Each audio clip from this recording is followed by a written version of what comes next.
Assalamualaikum warahmatullahi wabarakatuh.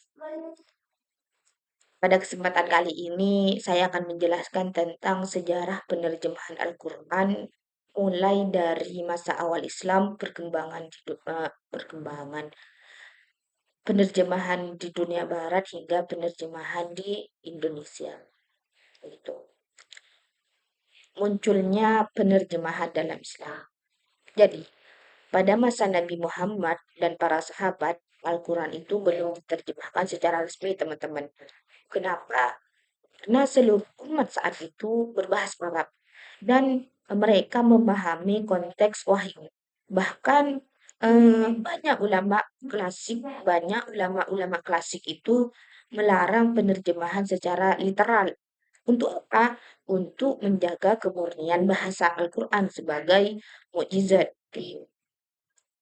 Namun teman-teman, seiring meluasnya Islam ke wilayah non-Arab, kebutuhan penerjemahan itu mulai muncul. Salah satu contohnya itu Salman Al-Farisi yang menerjemahkan sebagian ayat itu ke dalam bahasa Persia. Nah, pada perkembangan berikutnya, penerjemahan Al-Quran itu mulai dianggap perlu, terutama setelah Syekh Waliullah Ad-Dihlawi itu menyusun karya Fathur Rahman yang mana di dalamnya itu memberikan legitimasi teologis kepada penerjemahan dengan tetap menjaga aturan syariah begitu. Eh, Selanjutnya perkembangan di dunia barat. Di dunia barat, penerjemahan Al-Quran itu dimulai pada abad ke-12 oleh para orientalis dan misionaris begitu. Terjemahan yang paling terkenal itu karyanya Robert Curton pada tahun 1143 Masehi yang berjudul Lex Makubat apa ini ya teman-teman, saya nggak ngerti bacanya. Bisa dibaca sendiri ya. Gitu. Namun terjemahan awal ini sangat bias teman-teman dan banyak bernada polemis. Kenapa? Karena tujuannya itu bukan untuk memahami Al-Quran pada waktu itu, kan, tetapi untuk menyerang Islam begitu. Nah, pada era modern muncul penerjemah Muslim yang lebih objektif dan berimbang di antaranya itu Marmaduke Pickthall dengan karya The Meaning of the Glorious Quran tahun 1930. Juga ada Abdullah Yusuf Nabi pada 1134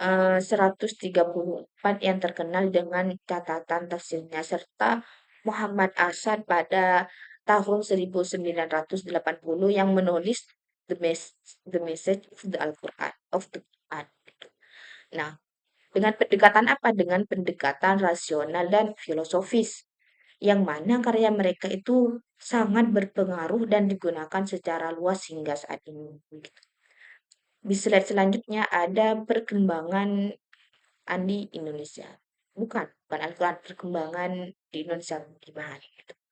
Di Indonesia, tradisi penerjemahan berakal dari pesantren, teman-teman, melalui makna gandul dan tafsir berbahasa Arab Pegon yang menunjukkan bahwa pemahaman Al-Quran itu sudah diajarkan dalam bahasa lokal sejak lama begitu. Terjemahan lengkap pertama dalam bahasa Melayu Indonesia itu ditulis oleh Mahmud Yunus pada tahun 1938.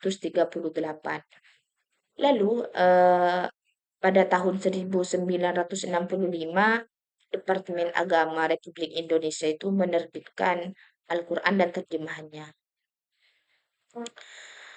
Yang mana ini menjadi versi resmi nasional dan terus mengalami revisi hingga kini ya teman-teman.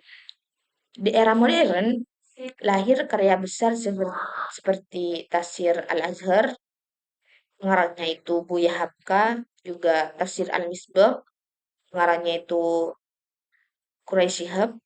Kemudian memasuki era digital, penerjemahan itu semakin mudah diakses melalui aplikasi Al-Quran dan revisi terjemahan terbaru tahun 2019.